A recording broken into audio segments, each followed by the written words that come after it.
Ukraine just pulled off one of the most ingenious ambushes of this conflict, turning a mountain blizzard into a devastating weapon that obliterated an entire Russian convoy in under an hour.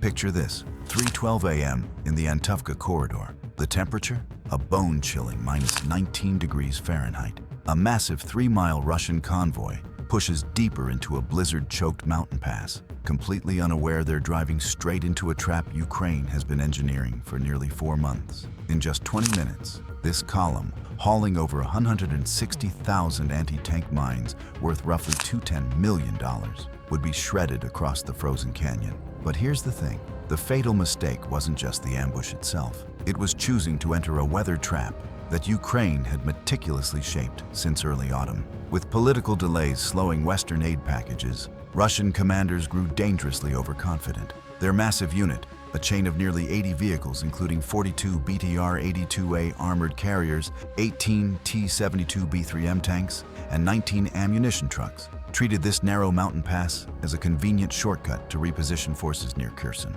Get this, for 10 out of the previous 11 nights, they crossed the same corridor at almost the exact same hour. Moscow had declared it secure and predictable. That predictability, that was their death sentence. Ukrainian intelligence knew every single detail. Here's how they did it. Modified surveillance drones equipped with ultra-cold endurance batteries rated for -22 degrees Fahrenheit tracked the convoy's nightly rhythm. Meanwhile, machine learning models analyzed wind speeds, snowpack drift, and thermal signatures, building a real-time environmental map of the entire corridor. The stakes couldn't have been higher. This convoy carried a $10 million weekly delivery of fresh anti-tank mines, enough to shift the tactical balance in a region where Russia had already suffered over 18,000 casualties since May. Could Ukraine turn terrain, timing, and weather into the ultimate weapon? At 3:12 a.m., the answer began unfolding. As the lead tank passed an invisible trigger point, 20 Ukrainian drones rose silently from ice pockets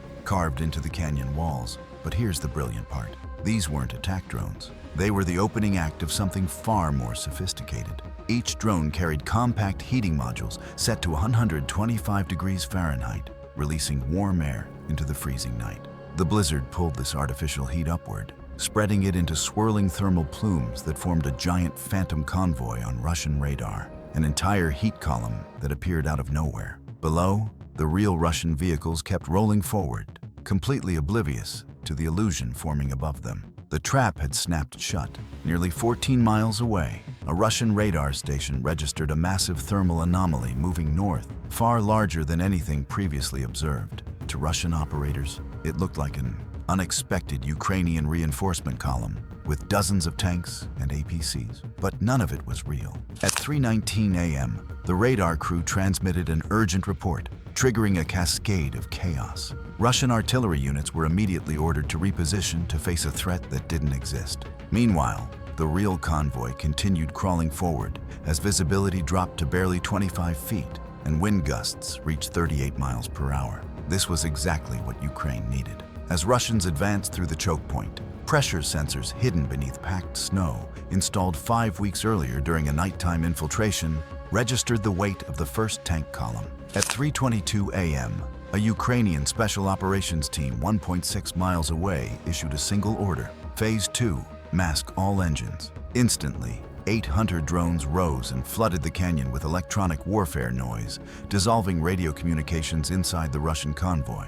Truck drivers lost contact with tank crews. Tank crews lost contact with command. A column that was already crawling became functionally blind and mute. Using the canyon's natural acoustics, directional speakers replayed distorted engine noises from multiple angles. To Russian ears, it sounded like Ukrainian armor was maneuvering on both flanks, even though not a single vehicle was nearby. Then came the final psychological blow. Ukrainian drones dropped thermal beacons onto the snow ahead, each calibrated to mimic a tank's engine at 145 degrees Fahrenheit. To Russian sensors, it looked like imminent collision with an enemy spearhead. Their convoy stalled instantly. The killing zone was set. For 6 agonizing minutes, the Russian convoy remained frozen, half from confusion, half from fear. In the claustrophobic whiteout, every sound amplified, every shadow threatened. At 3:28 a.m., Ground sensors detected the full convoy stretched across the narrowest corridor section. Tanks were bunched too close. Trucks had closed gaps, and 3 APC drivers had actually stepped out to examine what they believed were Ukrainian positions ahead. From a tactical perspective, the convoy was now one continuous, immobile, metal target. Hidden beneath 5 feet of drifted snow, 15 demolition charges disguised as natural rock formations activated simultaneously. These weren't conventional mines. They were directional ice fracture explosives designed to manipulate terrain rather than destroy vehicles. They fired upward. Massive ice slabs weighing 6 to 12 tons each cleaved off the canyon walls and plunged downward like natural avalanches. The Russians mistook the impacts as artillery strikes and instantly panicked. 3 vehicles gunned forward, 2 reversed, and 1 tank skidded sideways and jammed the entire column.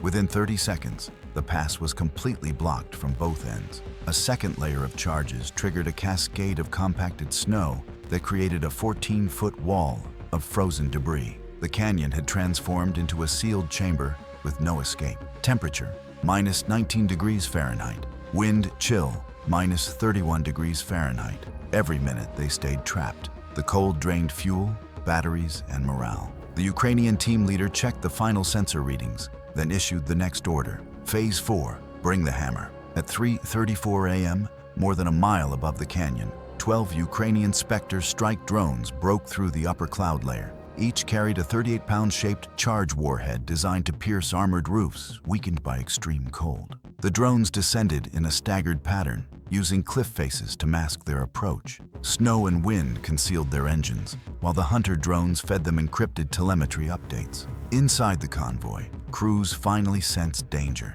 A BTR gunner fired inaccurate bursts into the void. A tank commander ordered hull rotation, but treads were wedged in ice. Dozens tried starting engines simultaneously, but jamming prevented coordination, and diesel units failed in the freezing air. The first drone struck at 3:36 a.m. It targeted an immobilized T-72B3M near the column's center. The shaped charge punched through the turret, igniting ammunition racks inside. The explosion echoed like a cannon blast amplified tenfold, with shrapnel tearing into 2 ammunition trucks and setting off secondary detonations. The second wave followed within 40 seconds. 3 Spectres struck the lead vehicles, creating a firewall that trapped everything behind. 2 more hit the rear, ensuring no escape route remained. The canyon transformed into a burning furnace under a blizzard sky, fire and snow colliding in violent spirals. The extreme cold intensified the destruction as fuel lines cracked,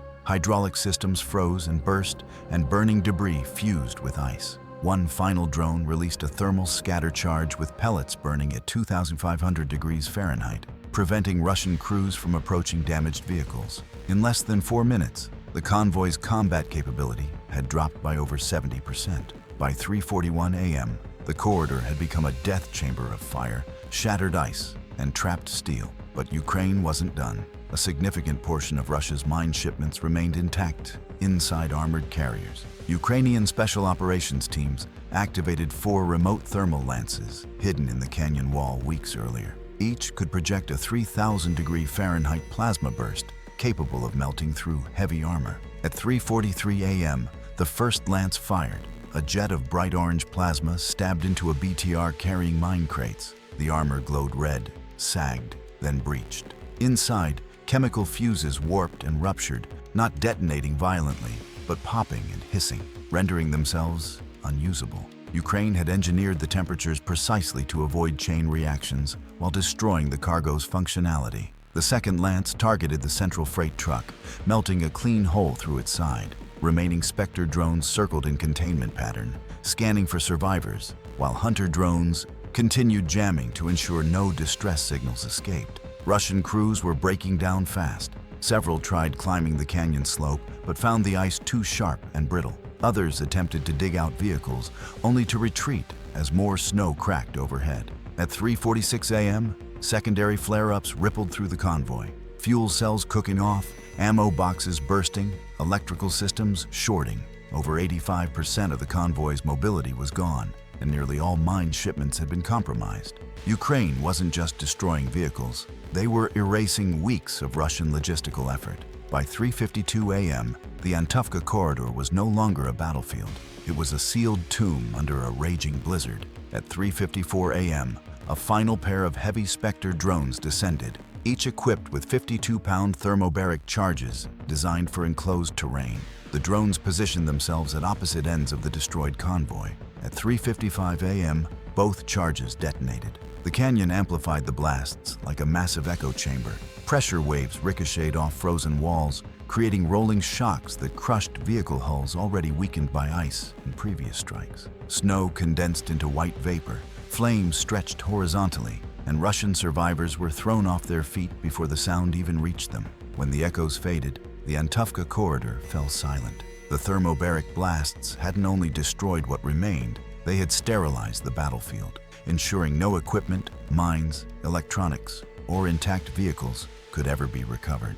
At 3:57 a.m., with the blizzard thinning, Ukrainian special operations teams prepared for extraction. Their portable jammers powered down, the sensor network was remotely wiped, and natural winds quickly buried their tracks under drifting snow. By 4:02 a.m., the Ukrainian team had vanished into the storm. At sunrise, Russian reconnaissance drones finally reached the corridor. Their footage revealed what command analysts described as a total mechanical extinction event. Of the 80 vehicles that entered the pass, fewer than 5 retained recognizable silhouettes. Every mine shipment was rendered unusable.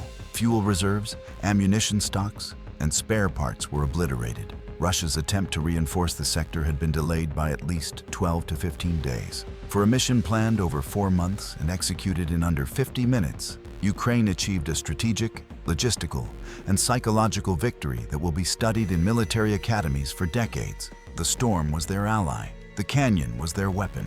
The convoy was their lesson.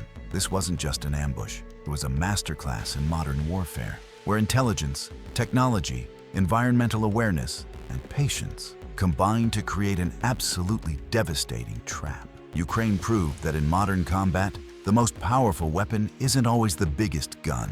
Sometimes it's the ability to turn nature itself against your enemy. What are your thoughts on this incredible operation? Share your reactions below and subscribe for more battlefield analysis.